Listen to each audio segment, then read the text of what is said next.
Hey, good morning. Welcome to another edition of Influence Today with Chet, Tart, and Terry Lyles. And Influence Today is about different things that influences you.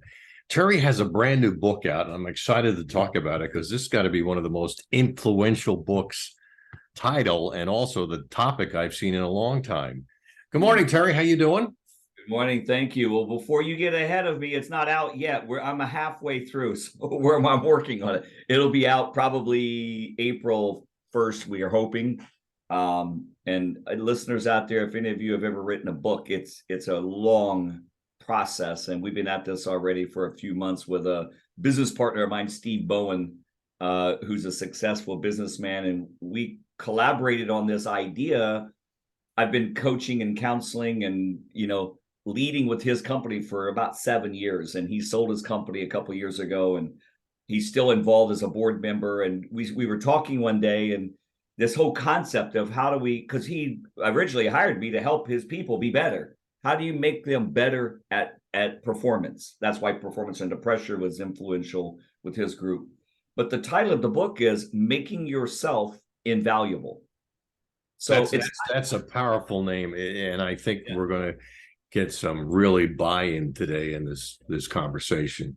First of all, let's introduce ourselves. If you haven't listened in a while, I'm Chet Tart. I'm a Vistage chair, and Vistage is a CEO roundtable that talks about growth.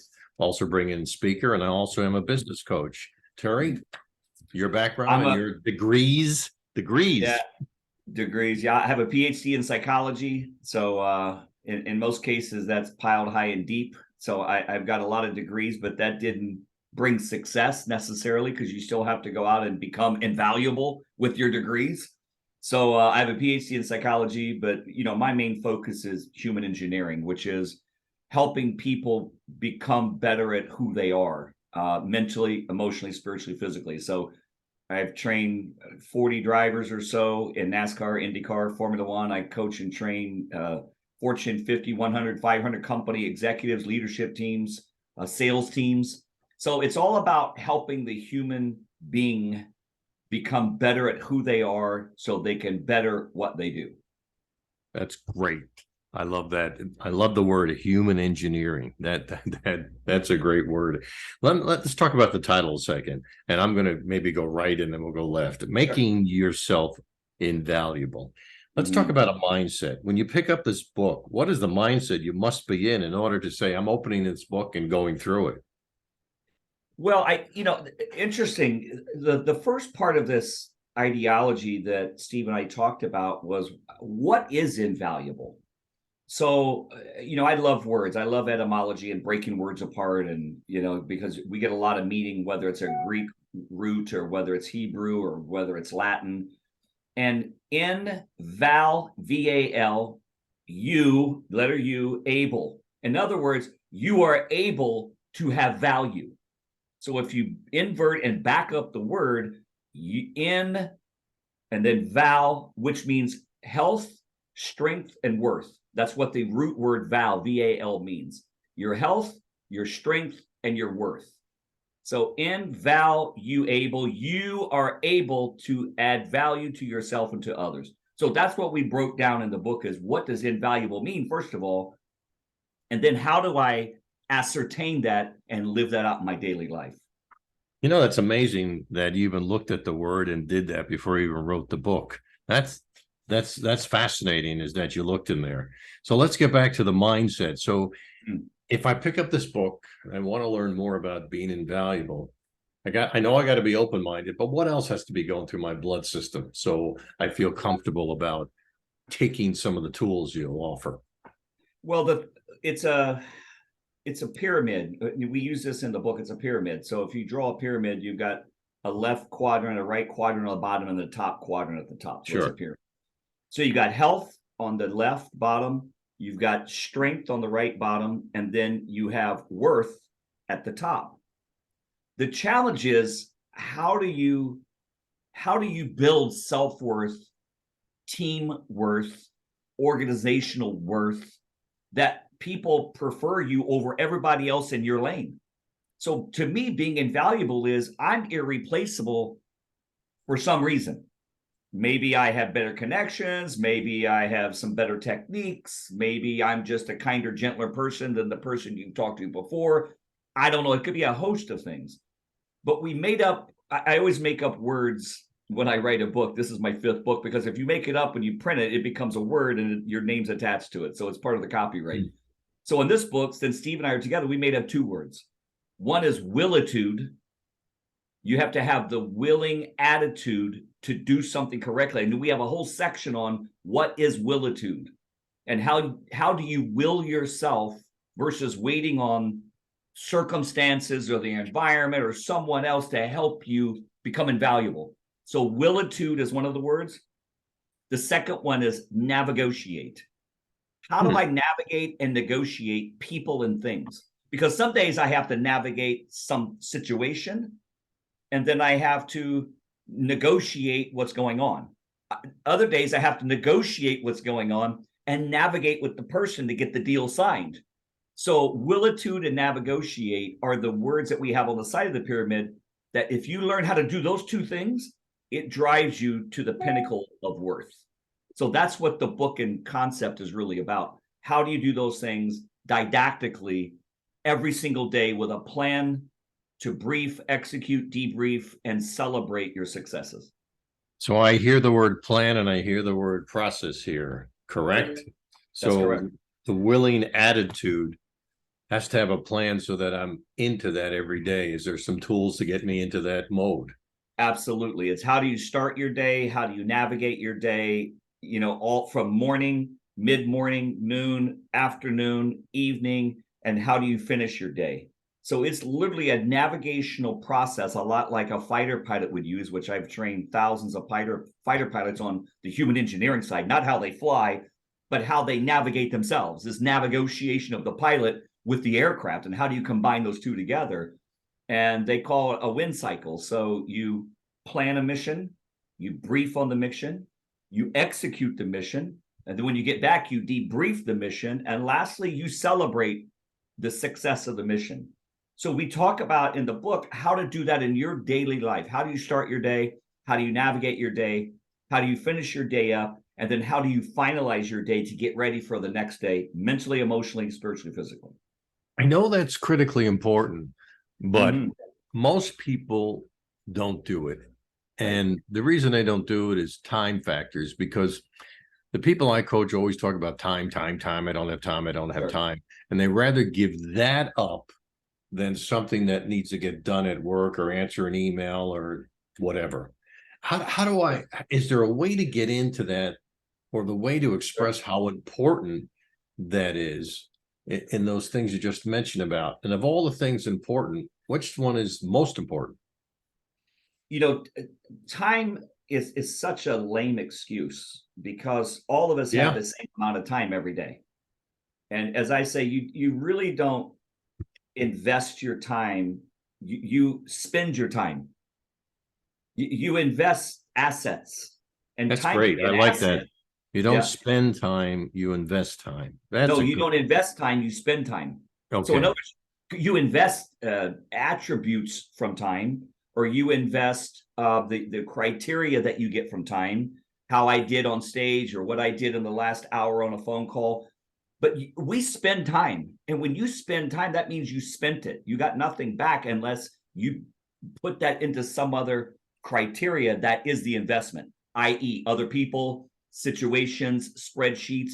So how I spend my time moment by moment can never be recaptured. It's gone. The ROI on that is the investment that I put into purposeful planning to spend my time a certain way all day to get that investment ROI back in people, places, and things. So it's, to me, I do a similar thing that you do, coaching people, and people start saying, well, I don't have time, or I'm too busy. I'm like, well, then are you too busy to breathe? Are you too busy to keep your heart functioning? Because if you are, we're not having a conversation right now. Thank God we have an autonomic nervous system that does that for us automatically. So people think time is like always spent on autopilot. It doesn't. You have to manually fly your day. There's some things you can autopilot on, but most of our day is manually flying. You got to switch autopilot off, And you got to go back into, what do I need to do this hour, next hour, this morning, this afternoon, this evening, tomorrow, next month, next year. That autopilot can help us navigate when we are safe enough and we're comfortable enough. But when we're working, we need manual shifting. We need to be able to control our aircraft of life. And that is time management at its best.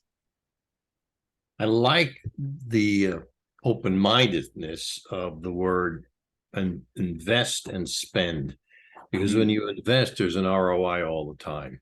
Correct. So if we could just get up and say, what am I investing in right now, Yes. rather than what am I spending in, I think you have a different look. When I was talking about the mindset would be changed if you change the words. You started this conversation off about how powerful words are. And I think that's incredibly powerful if you talk about, what am I investing my time in today? I'm going to take that and use that. Yeah, for sure. I mean, this is what I hope our listeners and viewers will do as well, because, listen, we're spending about 20 minutes or so. The human attention span still is about 22 minutes. So we do our shows are about 20 minutes or so. Exactly. We don't have a time clock where we have a hard stop like I do news where they cut you off in 2 minutes and 30 seconds. But, so we do about 20 minutes. You and I agreed today to meet on this recording for about 20 minutes and spend our time talking about something that is an investment with ourselves and with those who listen and watch. It's really that simple. So that's one of the chapters, and that's willingness and attitude. Yep. The next chapter, willitude. I'll get that down shortly. It's hard because we've made it up. So we got editors reading. They're like, what is this word? And we break it down. They're like, oh, okay. It's your willingness to have an attitude you choose to get the result that you want. You have to will yourself with the proper attitude to win. You just don't wake up a winner. Games have to be played. Races have to be raced. My day has to be navigated. I just don't wake up a winner. I wake up winning, but I have to take it and actually win pit stop after pit stop after pit stop to get to the end of my day, the end of that signing of a contract. If I'm signing a contract today for $10 million and it's going to happen at 4:00, but there's some negotiating that has to be done through the day, I have to have willitude to make sure at 4:00 that deal's getting signed, because I don't want to leave that deal on the table. So that means I got work to do. I'm not going to wake up late today. I'm not going to just autopilot. It'll just happen if it does. If it doesn't, it's okay. What it wasn't meant to be. No.